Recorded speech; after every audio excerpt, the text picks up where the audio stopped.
میرے دوستو، قرآن حکیم میں اللہ تعالیٰ نے نبی پاک صلی اللہ تعالیٰ علیہ وسلم کی جو شانیں بیان فرمائی ہیں، تو ایک شان محبوب کی یہ بیان کی ہے کہ وَدَاعِيًا إِلَى اللَّهِ بِإِذْنِهِ وَسِرَاجًا مُنِيرًا، فرمایا ہم نے اپنے محبوب علیہ السلام کو اللہ کی جانب دعوت دینے والا بنا کے بھیجا ہے، اللہ کے حکم کے ساتھ، وَسِرَاجًا مُنِيرًا، اور چمکتا ہوا آفتاب بنا کے بھیجا ہے۔ نبی پاک صلی اللہ تعالیٰ علیہ وسلم نے لوگوں کو اللہ کی جانب دعوت دی۔ رسول پاک صلی اللہ علیہ وسلم نے لوگوں کو صبر سکھایا، یقین کامل سکھایا۔ حضور نے لوگوں کو اللہ کی بندگی سکھائی۔ جو لوگ اوہام پرستی کا شکار تھے، طرح طرح کی خرافات ان کے عقائد میں آ چکی تھیں، ان کے عقیدوں کی درستگی کے لیے نبی پاک علیہ السلام نے جد و جہد فرمائی۔ اس کی آواز پہلے ٹھیک تھی جی، اس مائک کی، اب پھٹنے لگی۔ میرے بھائیوں، انسان کو جو سکون ملتا ہے نا، اس کے دل کو جو تسلی ملتی ہے، وہ اس کے عقیدے کی بنیاد پر ملتی ہے۔ اگر وہ ذہنی طور پر مضبوط ہو، فکری طور پر توانا ہو، بہت جلدی پریشان نہ ہوتا ہو، بڑی جلدی گھبرا نہ جاتا ہو، جلدی وہم نہ کرتا ہو، تو وہ آدمی سکون میں رہتا ہے، مطمئن رہتا ہے۔ اور نبی پاک صلی اللہ علیہ وسلم کی یہ جو شان ہے نا، میری طرف دیکھ رہے ہیں نا آپ، حضور کی یہ جو شان ہے نا کہ حضور داعی اللہ ہیں، تو یہ میرے کریم کی وہ والی شان ہے کہ جس میں نبی پاک علیہ السلام نے لوگوں کو عقیدہ توحید و رسالت کی بنیاد پر فکری اور ذہنی طور پر طاقتور کیا ہے، لوگوں کو مضبوط نظریات دیے ہیں۔ عرب کے لوگ عجیب و غریب قسم کی اوہام پرستی کا شکار تھے۔ وہ سارے کپڑے اتار کر معاذ اللہ بیت اللہ کا طواف کرتے تھے۔ وہ جب قربانیاں کرتے تو ان کا گوشت بیت اللہ شریف کی دیواروں سے مل دیتے۔ اس کو وہ قبولیت کی علامت جانتے تھے۔ اللہ کے حبیب علیہ السلام نے انہیں اس طرح کی ساری باتوں سے نکال دیا۔ انہیں بتایا کہ تم نظریاتی طور پہ پختہ ہو جاؤ۔ آج بھی آپ دیکھیے نا ہمارے معاشرے میں کس طرح کے وہم لوگوں نے پال رکھے ہیں کہ وہ کالی بلی رستہ کاٹ گئی تھی میرا، آج پتہ نہیں میرا کام ہوگا کہ نہیں ہوگا۔ وہ جی کبھی دودھ گر جائے تو یہ اچھا شگون نہیں ہوتا، کوئی گھر سے باہر نکلے تو اسے پیچھے سے آواز نہیں دینا چاہیے۔ یہ چیزیں ضعف اعتقادی پیدا کرتی ہیں۔ ایک بہت بڑا طبقہ ہے جس کا خیال ہوتا ہے مجھے جادو ہو گیا ہے، لوگوں کا خیال ہوتا ہے کسی شخص نے میرے اوپر کوئی علم کرا دیا ہے۔ وہ ضعف اعتقادی جو سانپ سے بہت زیادہ ڈرتے ہیں، وہ آہستہ آہستہ رسی سے بھی ڈرنے لگتے ہیں۔ پھر اس طرح کے جملے بھی ہمیں معاشرے میں سننے کو ملتے ہیں کہ کسی نے بندش کرا دی ہے اور میرا کاروبار اور میرا رزق کا معاملہ چل نہیں رہا۔ آپ مجھے بتائیے گا یہ ہو سکتا صحیح ہے کہ اللہ نے کسی کی طرف رزق بھیجا ہو، رستے میں کسی نے باندھ دیا ہو؟ کس طرح کی بات کرتے ہیں؟ مالک کریم نے تو روانہ کر دیا، بھیج دیا، عطا کر دیا، اور رستے میں کسی نے بندش کر دی۔ ہاں نظر لگ جاتی ہے، اس کی ایک حقیقت ہے، لیکن اس حد تک نہیں جس حد تک آج ہم وہم کا شکار ہیں۔ یقین کامل کی دولت پیدا کریں، اپنے ذہن کو مضبوط کریں، اپنا بھروسہ اپنے رب پر مضبوط رکھیں۔ جب آپ اللہ اور اس کے رسول کے وعدوں پر یقین کامل رکھیں گے تو زندگی میں اطمینان آ جائے گا، زندگی میں سکون آ جائے گا۔ آپ کو محسوس ہوگا کہ زندگی ایک خوبصورتی کی طرف چلی گئی ہے۔ دیکھیے سیدنا بلال حبشی رضی اللہ تعالیٰ عنہ کے پاس کوئی بہت بڑی حویلی نہیں تھی مدینہ منورہ میں، وہ بہت بڑی جائیدادوں کے مالک نہیں تھے، مسجد میں سویا کرتے تھے، لیکن زندگی میں اطمینان بڑا تھا، قرار بڑا تھا، سکون بڑا تھا۔ کیوں؟ اس لیے کہ اللہ کے محبوب علیہ السلام نے ان سے فرمایا کہ بلال، میں نے معراج کی رات جنت میں بھی تمہارے چلنے کی آواز سنی۔ تو ان کو اطمینان ہو گیا تھا کہ جب اللہ رسول کی بارگاہ میں ایک مقام ہے تو پھر کیا ضرورت ہے، کیا حاجت ہے بہت ساری چیزوں میں پریشان ہونے کی۔ ہم نہ بڑی جلدی الجھ جاتے ہیں۔ مجھے بتائیے، کچھ چیزیں ایسی ہیں جو خالص اللہ تبارک و تعالیٰ کا فیصلہ ہے، اور ہمیں پتہ ہے کہ یہ میرے اللہ کریم نے، میں نے کس خاندان میں پیدا ہونا تھا، یہ فیصلہ میرے کریم رب کا ہے۔ عمر کتنی ہوگی، فیصلہ میرے کریم رب کا ہے۔ رزق کتنا ملے گا، فیصلہ میرے کریم رب کا ہے۔ تو پھر جس خاندان میں اللہ نے پیدا کیا، ہمیں بھی وہ خاندان پسند ہونا چاہیے۔ پھر جس جگہ اللہ نے ہمیں بٹھایا ہے، ہمیں بھی وہاں مطمئن ہونا چاہیے۔ پھر رب کریم نے جو ہمارے لیے مقدر فرمایا ہے، ہمیں اس پر راضی رہنا چاہیے۔ ہم کیا کرتے ہیں؟ ہم الجھتے ہیں، ہم بے چین ہوتے ہیں، ان چیزوں کا حصول کرتے ہیں جو چیزیں اللہ تعالیٰ نے کسی اور کو دی ہیں اپنے فضل کے ساتھ۔ اس سے حسد بھی پیدا ہوتا ہے، بعض اوقات مخالفت بھی پیدا ہوتی ہے، بعض اوقات عداوت بھی پیدا ہوتی ہے۔ اپنے مالک کی ذات پر بھروسہ کریں، اپنے رب کریم کی ذات پر توکل کریں۔ ایک صحابی تھے حضرت عوف بن مالک رضی اللہ تعالیٰ عنہ، وہ فرماتے میرے گھر میں بڑی غربت آ گئی، اور ساتھ یہ ہوا کہ میرا بیٹا بھی کفار نے قید کر لیا، تو میں بڑا پریشان ہو کے حضور کی بارگاہ میں حاضر ہوا۔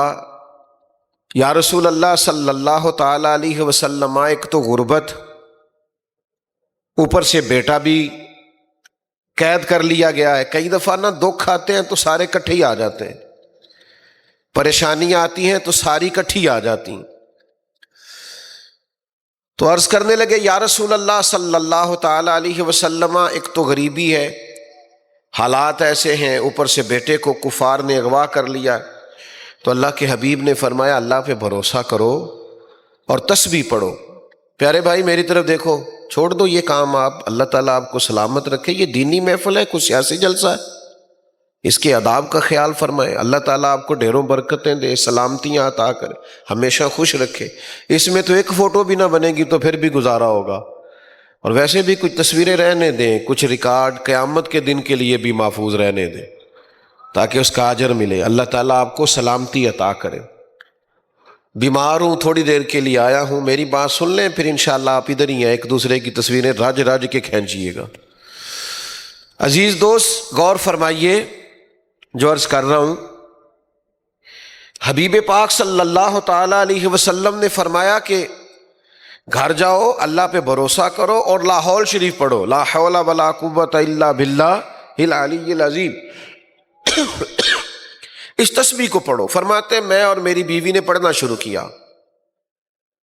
اللہ کی ذات پہ بھروسہ اور اس تسبیح کو پڑھو۔ فرماتے ہم پڑھ رہے تھے، بھروسہ اللہ پہ تھا، دروازے پہ دستک ہوئی، باہر گئے تو اللہ نے فضل کیا، بیٹا دروازے پر موجود تھا، اور اکیلا نہیں آیا، 400 بکریاں بھی ساتھ لایا۔ تو اس سے پوچھا بھئی یہ کہاں سے آئیں؟ تو وہ کہنے لگے جہاں مجھے باندھ رکھا تھا انہوں نے، وہ لوگ سو گئے تھے، میں نے تھوڑی جدوجہد کی، میرے ہاتھ کھل گئے، اور میں باہر نکلا تو یہ بکریاں تھیں، میں 7 بکریاں بھی لے آیا۔ تو کہنے لگے ان کے والد چلو حضور کی بارگاہ میں جا کے پوچھتے ہیں کہ یہ ہمارے لیے جائز بھی ہیں کہ ناجائز ہیں، اگرچہ کافر کا مال ہے اور مال غنیمت۔ تو حضور سے جا کے پوچھا تو محبوب فرمانے لگے یہ سارا میرے رب نے تیرے لیے بندوبست فرمایا۔ تو جب اللہ بندوبست کرتا ہے نا تو وَيَرْزُقْهُ مِنْ حَيْثُ لَا يَحْتَسِبُ، پھر اللہ وہاں سے روزی دیتا ہے کہ بندے نے کبھی سوچا بھی نہیں ہوتا، لیکن شرط یہ ہے کہ بھروسہ اللہ کی ذات پہ ہو۔ جب بھروسہ اللہ کی ذات پہ ہوتا ہے پھر بندہ دھوکے سے مال اکٹھا نہیں کرتا، فراڈ نہیں کرتا، کسی کو لوٹتا نہیں، کسی کا گھر نہیں اجاڑتا۔ پھر وہ سمجھتا ہے چونکہ مجھے اللہ نے دینا ہے تو مجھے طریقہ بھی وہی اختیار کرنا چاہیے جو طریقہ میرے رب کو پسند ہے اور جو طریقہ مجھے شریعت نے عطا کیا۔ تو میرے بھائیوں، اللہ تعالیٰ کی ذات پر مضبوط توکل اور وہم نہیں کرنا زندگی میں، ذوف اعتقادی کا۔ وہ ہمارے ہاں چونکہ آج کل تویز دھاگے والوں نے بڑی بڑی دکانیں کھول لی ہیں اور پیر صاحبان چونکہ باقاعدہ بیٹھتے ہیں صبح 9 بجے سے عصر تک، تو ڈھیر سارے لوگ جاتے ہیں تعویذ لینے۔ اب ڈاکٹر اگر آپ کو یہ کہے کہ آپ کو بیماری کوئی نہیں تو آپ دوائی کھائیں گے؟ تو وہ کوئی دوائی آپ کو کوئی بیماری بتائی جائے گی تو آپ میڈیکل سٹور جو ان کی دکان کے باہر ہے وہاں سے کچھ خریدیں گے نا۔ بات کی سمجھ آ رہی؟ تو جب آپ تعویذ والے کے پاس جائیں گے تو وہ پہلے آپ کو بتائے گا کہ تینوں کسی نے کچھ کیتا ہے تو پھر ہی تسی تعویذ لاؤ گے نا۔ تو اگر وہ یہ لفظ بول دیتا ہے کسی نے کچھ کیا ہوا ہے تو پھر شک جاتا ہے۔ اس ظالم کو نہیں پتا کہ کتنے لوگوں کے بارے میں دل میں بدگمانی پیدا ہوتی ہے، نفرت پیدا ہوتی ہے، کتنے لوگوں کو بندہ دشمن سمجھنے لگتا ہے۔ تو میرے عزیز، ان چکروں سے باہر آئیں۔ مومن کی ایک شان ہے، مومن کا ایک مقام ہے، مومن کا ایک مرتبہ ہے، مومن کے اعتقاد ہوتے ہیں، اس کے نظریات ہوتے ہیں، وہ اپنے نظریے کی بنیاد پر مضبوط ہوتا ہے۔ دیکھیے حضرت مولا علی شیر خدا رضی اللہ تعالیٰ عنہ بیمار ہو گئے تھے۔ ہمارے ہاں بہت سارے لوگ بیمار ہوتے ہیں تو سب سے زیادہ نقصان وہ بیمار اپنا کرتا ہے جو حوصلہ ہار جاتا ہے، جو ذہنی طور پر طاقتور رہتا ہے نا کہ یار اللہ بڑا کریم ہے، پہلے شفا دی تھی اب بھی فضل فرمائے گا۔ یہاں سے جو لوگ طاقتور ہوتے ہیں وہ طاقتور رہتے ہیں، لیکن اب حوصلہ کمزور کر بیٹھتے ہیں، بڑی جلدی پریشان ہو جاتے ہیں۔ مولا علی شیر خدا رضی اللہ تعالیٰ عنہ علیل تھے تو بعض صحابہ ان کی تیمارداری کے لیے حاضر ہوئے، تشریف لائے۔ تو مولا علی شیر خدا رضی اللہ تعالیٰ عنہ کو چونکہ بیمار آدمی کو نکاہت ہو جاتی ہے، کمزوری ہو جاتی، تو ان کی وہ کمزوری دیکھ کر بعض لوگ کہنے لگے کہ آپ تو بڑے بیمار ہیں، اللہ فضل کرے، ہمیں تو پریشانی ہو رہی۔ تو حضرت علی شیر خدا اگرچہ بیمار تھے اور اتنے بظاہر کمزور تھے کہ ان کو دیکھ کر دوسرے پریشان ہو رہے، اور حضرت علی شیر خدا کا ذرا یقین دیکھیے، فرمانے لگے آپ لوگ فکر نہ کریں، مجھے کچھ بھی نہیں ہوگا۔ آپ کی توجہ ہے نا میری بات پر؟ مجھے کچھ بھی۔ انہوں نے کہا وہ کیسے؟ فرمانے لگے وہ ایسے کہ ایک دفعہ میں بیمار ہوا تھا اور اللہ کے پیارے حبیب علیہ السلام میری تیمارداری کے لیے تشریف لائے،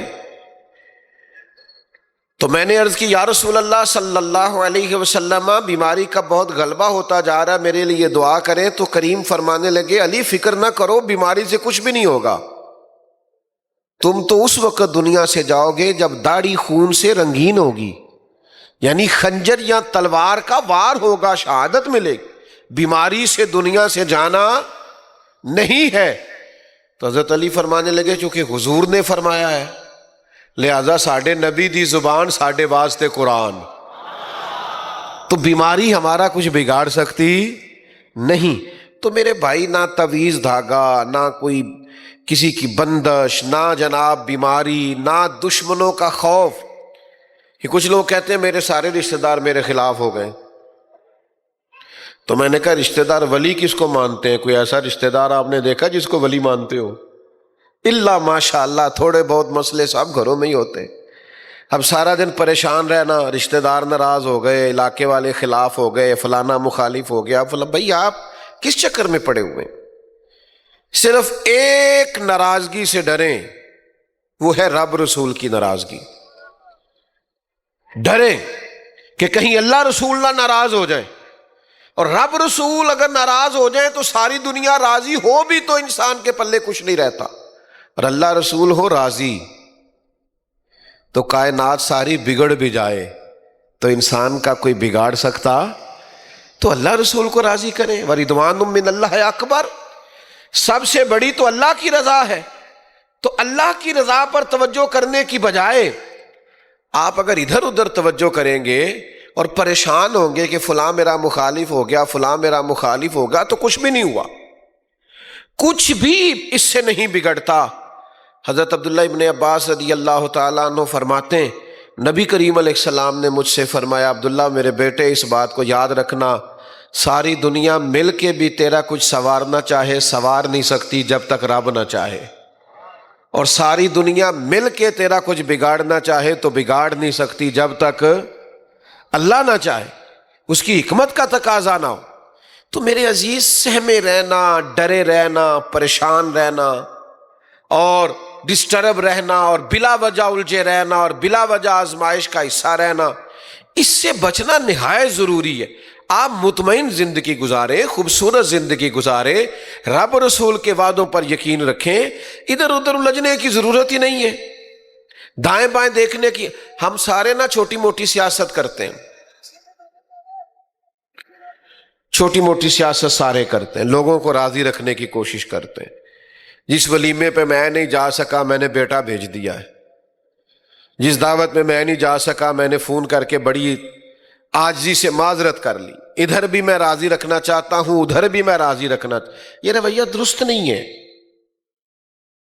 آپ کوشش کریں خیر کے کاموں میں لوگوں کو راضی رکھنے کی، لیکن محض لوگوں کو راضی رکھنے کی کوشش نہ کریں، لوگوں کو بھی راضی رکھیں تو اللہ کی رضا کے لیے راضی رکھیں۔ آپ کسی سے بھی، وہ ایک بزرگ تھے نا تو فرمایا کرتے تھے میں تو بال بچوں کی خدمت بھی صرف اس لیے کرتا ہوں اور ماں باپ کی ڈیوٹی بھی صرف خدمت اس لیے کرتا ہوں کہ یہ بھی اللہ رسول کا حکم ہے، میرا اصل مطمع نظر رب رسول کو راضی کرنا ہے، تو میں تو سارے احکام اللہ رسول کے مان کے مخلوق کے بیچ گزارا کرتا ہوں۔ تو جیسا میں نے کہا تھا باتیں زیادہ نہیں کرنی، بس میں تھوڑی دیر میں اپنی گفتگو سمیٹ لوں گا۔ اس کے لیے ہمیں کرنا کیا ہے، یہ یقین کامل پیدا کرنے کے لیے کرنا کیا ہے، ذہنی طور پر مضبوط ہونے کے لیے کیا کرنا ہے، کون سا عمل کریں کہ ہم اس ساری ضعف اعتقادی سے نکل آئیں، آزمائش سے نکل آئیں، بے چینی سے نکل آئیں، الجھاؤ سے نکل آئیں، کیا کریں؟ تو اللہ تعالیٰ نے قرآن مجید میں فرمایا یا ایھا الذین آمنوا استعینوا بالصبر والصلاۃ، دو چیزوں سے مدد مانگنی، اے ایمان والو صبر اور نماز سے مدد مانگو۔ دنیا کے ہر قسم کے آزمائش سے جو آدمی طاقتور ہونا چاہتا ہے وہ صبر سے مدد لے، صبر سے۔ ساری طاقتوں کا مالک رب فرماتا ہے استعینوا بالصبر والصلاۃ، صبر اور نماز سے مدد مانگو۔ 100 کے قریب آیات ہیں قرآن مجید میں جو صبر کی بات کرتی ہیں، 500 کے قریب احادیث و آثار ہیں جو صبر کی بات کرتے ہیں۔ اور مولا علی شیر خدا رضی اللہ تعالیٰ عنہ فرماتے ہیں جو انسانی جسم میں سر کا مقام ہے وہ دین میں صبر کا مقام ہے، لیکن یہاں حوصلہ ہی نہیں کرتے لوگ، صبر ہی نہیں ہے، الجھاؤ، بے چینی، اضطراب، پریشانی، ہر وقت جو ہے وہ بے چینی کی باتیں کرنا، ہر وقت الجھے رہنا، ہر وقت کہنا فلاں کی وجہ سے میں ناکام ہو گیا، فلاں اگر ایسا نہ کرتا تو ایسا نہ ہوتا۔ صبر کریں، صبر سے مدد لیں، اور دوسرا نماز سے مدد حاصل کریں۔ ہمارے ہاں ڈھیر سارا طبقہ ہے جو نماز نہیں پڑھتا، مجھ سے ناراض نہ ہونا، نماز کی وضاحت کوئی نہیں کہ میرے پاس یہ وضاحت ہے کہ میں نماز نہیں پڑھتا، یہ اس کی وضاحت ہی کوئی نہیں، کیونکہ شریعت نے اس کی کوئی گنجائش نہیں رکھی۔ کھڑے ہو کے نہیں پڑھ سکتا تو بیٹھ کے پڑھے، بیٹھ کے نہیں پڑھ سکتا لیٹ کے پڑھے، اشارے سے پڑھے، وضاحت کوئی نہیں۔ آپ دلیل نہ دیں کہ میں اس لیے نہیں پڑھتا، یہ پڑھنی ہے، اس کی آپ کلیریفیکیشن دے رہے ہیں، آپ جھوٹ بول رہے ہیں، اس کی کوئی وضاحت ہی نہیں، کیوں نہیں پڑھتے؟ یہ پڑھنی پڑے گی، یہ حکم ہے، یہ کسی حال میں معاف نہیں ہے، آپ کو پڑھنا ہے نماز۔ تو نماز تو مدد کرتی ہے انسان کی مشکلات میں۔ آپ جب سجدہ کرتے ہیں تو گویا آپ اپنے آپ کو سمیٹ کے رب کے حضور پیش کر دیتے ہیں کہ مالک میں کمزور ہوں، جو کرنا ہے میرے رب نہیں کرنا ہے۔ یہ سجدہ، یہ نماز، یہ اللہ کی مدد لاتا ہے۔ جتنے زیادہ انسان سجدے کرتا جاتا ہے طاقتور ہوتا جاتا ہے۔ آپ کبھی یہ خوبصورت انداز دیکھیے نا نبی پاک علیہ السلام کا، کہ بارش نہیں ہوتی تھی تو حضور نماز پڑھتے تھے، اور اگر زیادہ ہوتی تھی تو پھر بھی محبوب دعا کی طرف متوجہ ہوتے تھے۔ اگر چاند سورج کو گرہن لگ جاتا تو نبی پاک نماز پڑھتے، حتیٰ کہ جنگوں کے موقع پر صفیں بھی سیدھی کراتے، وہ سارے قاعدے اور ضابطے بھی بناتے، لیکن ساری رات نبی کریم علیہ السلام نماز پڑھ کے گزار دیتے۔ رسول کریم صلی اللہ تعالی علیہ وسلم نے ہمیں سکھایا کہ جب تم اللہ کے حضور جھکتے ہو تمہیں اللہ کی مدد نصیب ہوتی ہے، جب تم صبر کا دامن تھامتے ہو اللہ تمہاری مدد کرتا ہے۔ تو زندگی کے اندر ایک تو عقیدے کو مضبوط رکھیں، الجھا نہ کریں، پریشان نہ ہوا کریں، لوگوں کے بگڑ جانے سے کچھ بھی نہیں ہوتا، عزت میرا رب عطا کرتا ہے، اللہ دیتا ہے۔ آپ کسی بیماری کی وجہ سے، کسی پریشانی کی وجہ سے، کاروبار میں کسی وقتی طور پر رکاوٹ کی وجہ سے الجھ نہ جایا کریں، اور سب سے بڑھ کر یہ کہ جب آپ سمجھے میں بڑا پریشان ہو گیا ہوں تو ادھر ادھر دکھ سنانے کی بجائے مصلی بچھائیں، اللہ کے حضور حاضر ہو، اپنے رب کی طرف اپنے آپ کو مائل کریں۔ میں دعا کرتا ہوں اتنی ساری تعداد میں آپ لوگ یہاں آئے ہیں، اللہ تعالی ہماری اس حاضری کو قبول فرمائے۔ اللہم صلی علی سیدنا و مولانا محمد معدن الجود والکرم وآلہ وصحبہ وبارک وسلم۔ اللہ تعالی ہم سب کا جمع ہونا اپنی بارگاہ میں قبول فرما، ہمارے گناہوں کو معاف فرما، ہماری غلطیوں سے درگزر فرما، ہمارے علم کو نافع فرما، ہمارے اعمال کو صالح فرما، ہمیں سجدوں کا ذوق عطا فرما، عبادتوں کا شوق عطا فرما، تلاوتوں کی لذت عطا فرما، امت کی خیر فرما، پاکستان پر فضل فرما، عالم اسلام کے حق میں رحمت والے فیصلے فرما، ہمارے جن بھائیوں نے یہ بزم سجائی انہیں بہترین جزا اور صلہ عطا فرما، دارین کی برکتیں اور دین دنیا کی نعمتیں ہمارا مقدر فرما۔ رب اغفر وارحم وانت خیر الراحمین، وصلی اللہ تعالی علی حبیبہ سیدنا محمد علیہ السلام۔ بھائیان اپنی اپنی جگہوں پہ تشریف رکھیں، مہربانی کریں۔ یہ جو اطراف میں بیٹھے ہیں کھڑے ہیں دوست، آپ مہربانی کریں جناب، اللہ آپ کو جزا دے، اپنی جگہوں پہ تشریف رکھیں۔ اس طرف بھی جو دوست کھڑے ہیں، جو پیچھے کھڑے ہیں، آپ دوستوں سے گزارش ہے بھائی جان یہ جو بیچ میں دوست کھڑے ہیں بیٹھ جائیں، آپ مہربانی کریں بھائی جان، آپ بھی تشریف رکھیں، بیٹھ جائیں جی بیٹھ جائیں۔ محفل کا نظم جو ہے وہ خراب ہوتا ہے، مہربانی کریں، اللہ تعالیٰ آپ کو جزا دے، اپنی اپنی جگہوں پہ تشریف رکھیں۔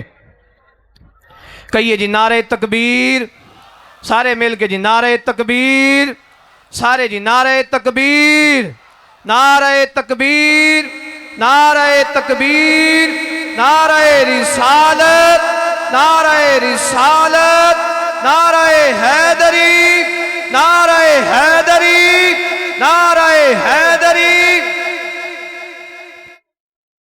نحمدہ ونصلی ونسلم علی رسولہ الکریم، اما بعد، اعوذ باللہ من الشیطان الرجیم، بسم اللہ الرحمن الرحیم، یا ایہا النبی انا ارسلناک شاہدا ومبشرا ونذیرا وداعیا الی اللہ بإذنہ وسراجا منیرا۔ صدق اللہ العظیم وصدق رسولہ النبی الکریم الامین، ونحن علی ذلک لمن الشاہدین والشاکرین، والحمد للہ رب العالمین۔ ان اللہ وملائکتہ یصلون علی النبی، یا ایہا الذین آمنوا صلوا علیہ وسلموا تسلیما۔ الصلاۃ والسلام علیک یا سیدی یا رسول اللہ، وعلی آلک واصحابک یا حبیب اللہ۔ سارے دوست درود شریف پڑھیے جی، الصلاۃ والسلام علیک